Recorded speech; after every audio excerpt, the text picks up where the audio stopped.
You should be a monster, an absolute monster, and then you should learn how to control it.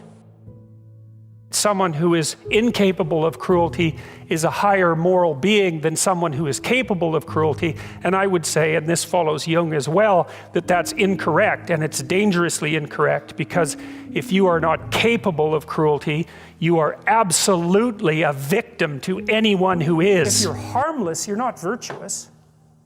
You're just harmless. You're like a rabbit. A rabbit isn't virtuous. It just can't do anything except get eaten. It's not virtuous. If you're a monster and you don't act monstrously, then you're virtuous.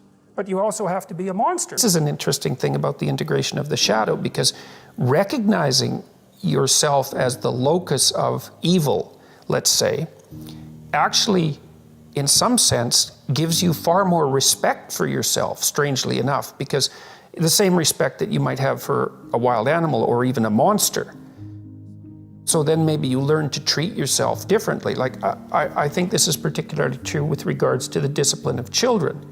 You know, if you know that you're a monster and that will manifest itself in your life, consciously or unconsciously, and if it's unconsciously, it's not good, then you become better at disciplining children. And the reason for that is that you don't want to expose them to your dark side.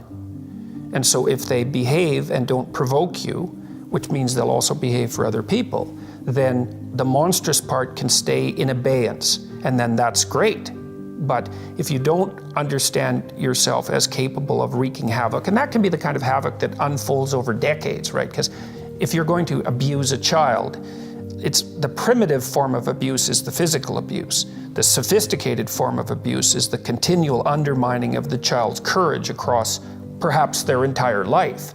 And that there's a terribly monstrous element to that. And if you're not respected properly by the child, say, you will absolutely take revenge on them. And, you know, in some sense, that's the whole Freudian psychoanalytic story. It's not all of it, but you either have that or it has you. Those are the options. And you don't become safe by being castrated.